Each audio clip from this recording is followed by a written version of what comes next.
Bonjour, faites le plein d'énergie avec l'évangéliste Arsène Ounou pour une vie d'espoir sans limite.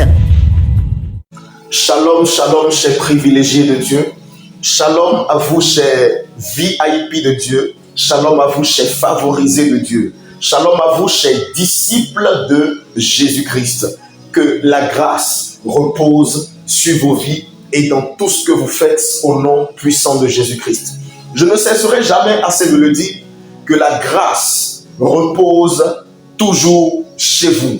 Parce qu'un homme à qui la grâce manque, c'est un homme qui sera limité et bloqué dans sa vie. Et donc, je le répète, que la grâce repose chez vous au nom de Jésus-Christ. Alléluia. Alors, ce matin, nous allons continuer dans la lancée des 7 vérités inéluctables qu'il faut absolument connaître, savoir pour être un bon disciple de Jésus-Christ. Et donc, la vérité numéro 2 est la suivante. Un bon disciple de Jésus-Christ doit découvrir la vision, les intérêts de son maître et être capable d'embrasser la vision du maître pour l'accomplir. Gloire à Dieu. Je reprends.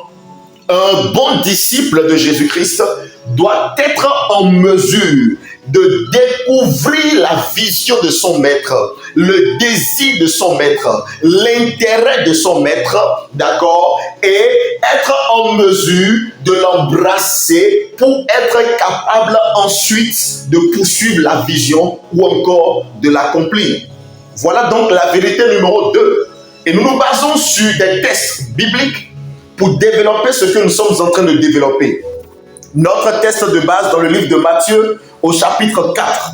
Lorsque hier nous avions commencé par lui, nous avons vu tout de suite que ce qui a préoccupé Jésus premièrement quand il a commencé par annoncer l'évangile, c'était le gain des âmes. D'accord? Que dis-je? Nous avions vu tout simplement que ce qui a préoccupé Jésus tout de suite quand il a commencé par annoncer l'évangile, c'était quoi? C'était les disciples. Et donc, il a pris les disciples avec lui. Alors, pour pouvoir travailler et permettre à ce que les disciples soient bâtis et affermis, qu'est-ce qu'il va faire? Il va leur faire découvrir la vision. Alors, lorsqu'il l'avait appelé Pierre et André, d'accord, son frère, on dit, il leur dit, suivez-moi et je vous ferai pêcheurs d'hommes. C'est-à-dire, il les a appelés déjà au verset 18. Et le verset 19 dit, suivez-moi et je vous ferai pêcheurs d'hommes. Alors, la vision venait en fait d'être découverte par les disciples. La vision était qu'ils deviendront des pêcheurs d'hommes. Autrement dit, voilà ce qui préoccupait le maître. Donc, il a fait découvrir la vision aux disciples. Bien-aimé, je voudrais te dire ce matin que tu dois découvrir la vision de Jésus-Christ. Tu dois découvrir les intérêts de Jésus-Christ. Tu dois découvrir la volonté de Jésus-Christ afin de pouvoir l'embrasser. Voilà l'une des vérités que tu dois connaître pour devenir un véritable disciple de Jésus-Christ.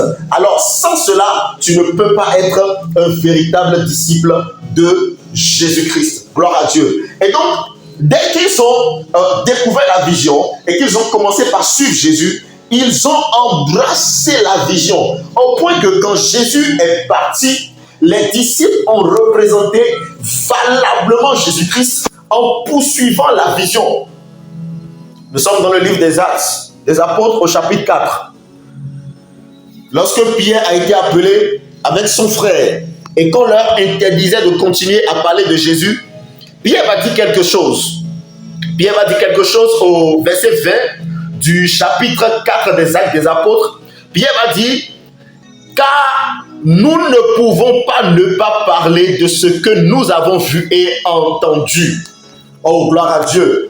Pierre dit qu'ils ne peuvent ne pas parler de ce qu'ils ont vu et de ce qu'ils ont entendu. Autrement dit, ils avaient déjà épousé la vision. Ils avaient déjà vu le maître être préoccupé du gain des âmes. Ils avaient déjà vu le maître être préoccupé du salut des âmes. Comment empêcher le plus grand nombre d'aller en enfer? Comment sauver les autres? Comment délivrer? Ils avaient déjà vu le maître faire. Et ils ont entendu le maître également leur dire, voilà la raison pour laquelle je suis arrivé. Et donc, ils ont épousé la vision et ils ont continué la vision. Un enfant de Dieu, un disciple de Jésus-Christ qui n'a pas épousé la vision de son maître ne peut pas être un bon disciple parce que tu es disciple en fonction de la vision d'un maître. Oh my God, tu es disciple en fonction de la vision d'un maître. Et quiconque suit Jésus-Christ et qui veut être un bon disciple pour Jésus-Christ doit être également disciple de la vision de Jésus-Christ. Depuis quand as-tu eu à cœur de prier pour ce qui préoccupe Jésus, c'est-à-dire les âmes? Depuis quand as-tu eu à cœur de mener une action pour ce qui préoccupe Jésus, c'est-à-dire les âmes? Depuis quand as-tu fait cela? Tu suis Jésus, tu es enfant à l'église, c'est pas grave. Mais Jésus n'a pas trop de temps pour les enfants, mais Jésus a le temps pour les disciples. Il les privilégie, il les met à part. Pourquoi? Parce que ces derniers ont compris sa vision, ils ont embrassé la vision et ils travaillent pour la vision. Gloire à Dieu. Le principe numéro 2, ou la vérité numéro 2, qu'il faut comprendre pour être un bon disciple de Jésus-Christ, c'est tout simplement donc de comprendre la vision du Maître, de l'embrasser et de travailler pour son accomplissement. Gloire à Dieu. Que le Seigneur te bénisse abondamment. Je prie pour toi au nom de Jésus-Christ que les choses qui occupent ton cœur, qui occupent ta vie et qui t'empêchent de te préoccuper de la vision de ton Maître soient ôtées au nom de Jésus-Christ. Si c'est des besoins, je prie que le Seigneur pourvoie à tes besoins et que tu sois recentré, focalisé au nom puissant de Jésus-Christ. Je prie que si c'est des liens qui t'empêchent d'être un bon disciple de Jésus-Christ, que les liens soient brisés au nom puissant de Jésus-Christ. Que la grâce repose sur toi. Je te souhaite de passer une excellente suite de journée. On se retrouve demain pour la 3e vérité. Mais en attendant, ne garde pas l'audio avec toi. Partage-le avec quelqu'un qui sera béni au nom de Jésus-Christ. Que Dieu te bénisse. Shalom et à tout de suite. Merci de nous choisir pour votre édification et de nous contacter au besoin au plus 229 67 07 15 68 pour vos requêtes de prière et vos besoins d'orientation. Shalom.